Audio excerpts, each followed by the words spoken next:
Our minds are like an iceberg.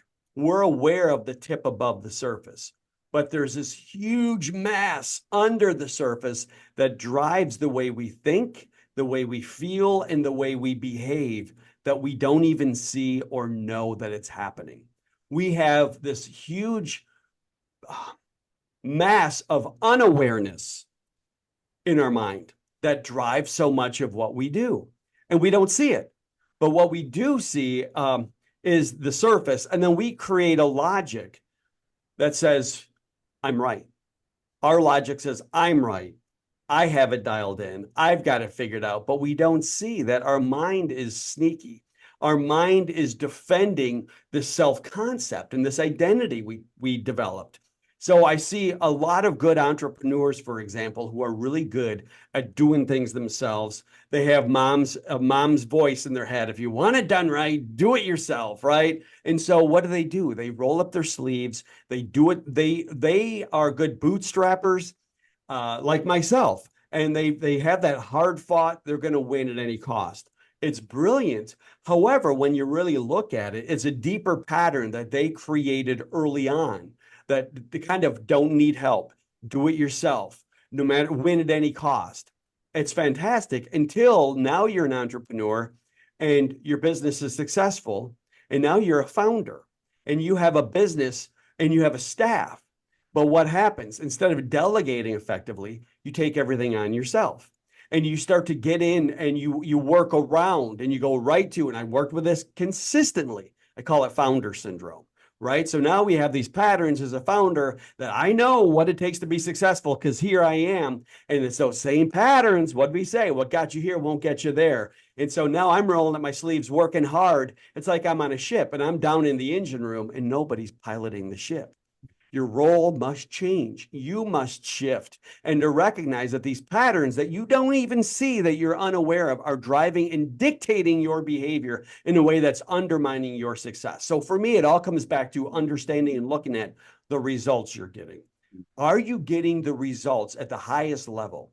Is your business performing at the highest level? Or are you seeing things like inefficiency, like scrap, like waste, like poor customer deployment, right? If you're seeing those things at all, what do so many entrepreneurs and founders want to do is just jump in and do it themselves. And they become the issue. And it's the old pattern driving them that they don't see. That's why it's evolution. It's learning to understand, to have awareness of what those patterns are, those patterns that are housed deeply in our unaware mind. We don't even see it. It's so normal. It's the lens that we look at the world through. And this is the weird thing, right? For entrepreneurs, like, how do you become aware of this part of your mind that exists in your unawareness? Doesn't even make sense. But in many ways, then having the tools to be able to shine the light of awareness into this deeper recesses of our mind to understand, oh, there are patterns I've developed early on that became ingrained in the neural fabric of my brain that now drive how I show up without me seeing it or knowing it.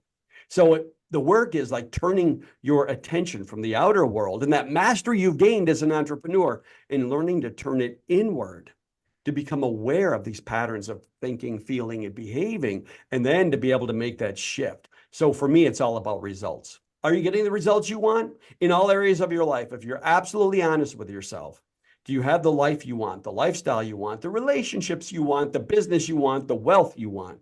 If you've got that, brilliant.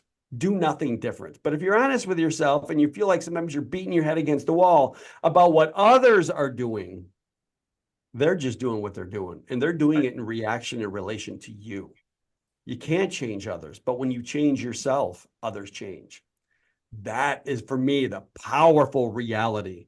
You have to change yourself first. And when you do, others begin to show up differently.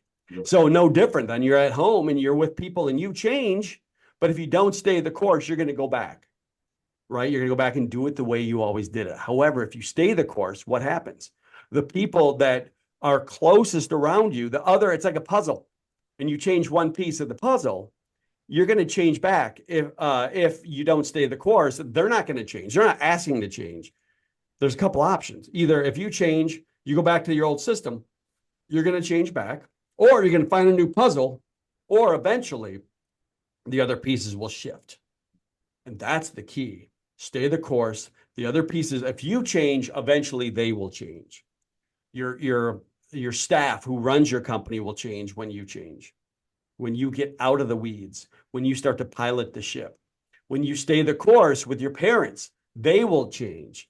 Your spouse will change. Your friends will change. And if they don't, it's time to move a new direction, associate with new people, people who are on the path, not who are telling you reasons that you can't be successful on the path. Hamburger as a metaphor for success. How is success like a hamburger? Well, it's absolutely, it's got two pieces, right? Its success doesn't just happen. You don't eat it with your bare hands. You have some packaging. In the packaging, success is you and your personality, your identity, right? That's the whole thing. The hamburger isn't just the meat, it's the whole thing, and the condiments as well. So it's the sweetness that success brings. It's not about money for money's sake. It's not about business for business sake. It is this larger thing that is your life. It starts with your thinking, it comes with your community, and it can be delicious. Nicely done. So that's how success is like a hamburger.